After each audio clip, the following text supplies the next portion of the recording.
next speaker's story is like no other. Here to talk about her journey, meet Ashley Murphy. We all face hardships in one form or another in our lives. But at 16, she's already learned, although we may not control our circumstances, we do control our reactions. Her mantra, the best way to live life is with an open heart. Hello, We Day! Dinners at my house aren't typical family meals. There are 10 kids, so my mom makes enough food to feed an army. But what makes us special is more than just the head count.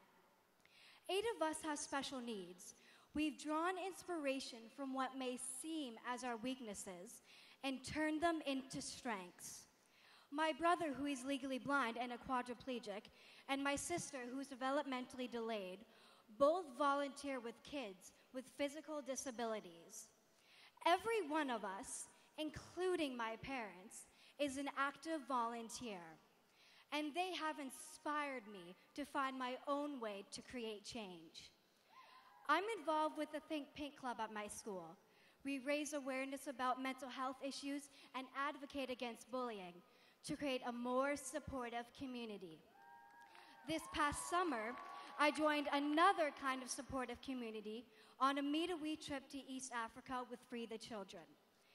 It really was a life-changing experience. I got to see zebras, lions, and elephants. I literally got to mix cement, carry bricks, and lay the foundation for a child's education.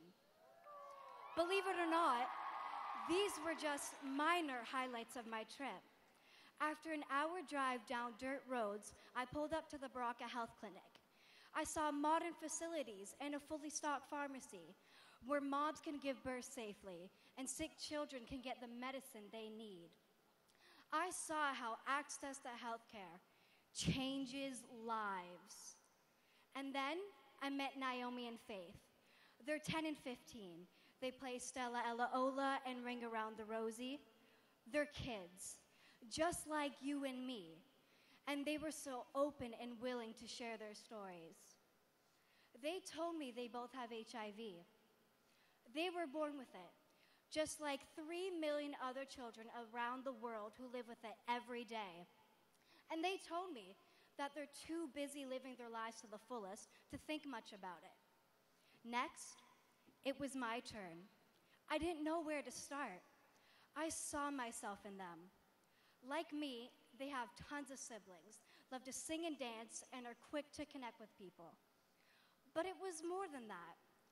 We have something in common you might not expect, because there's something I haven't told you about myself. I also have HIV.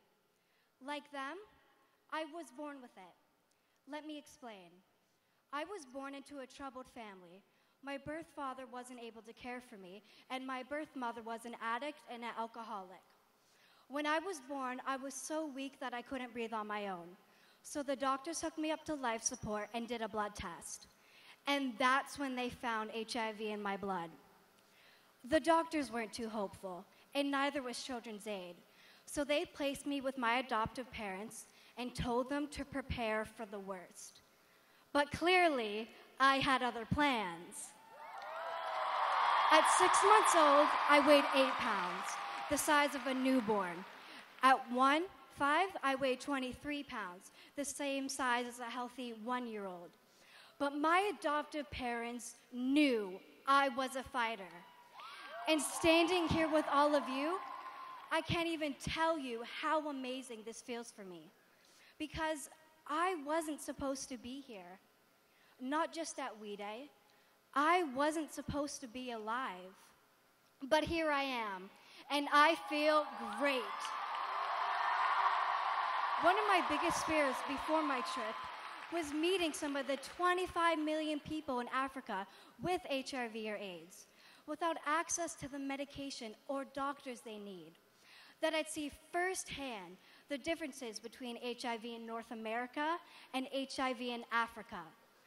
That's why access to healthcare is so important.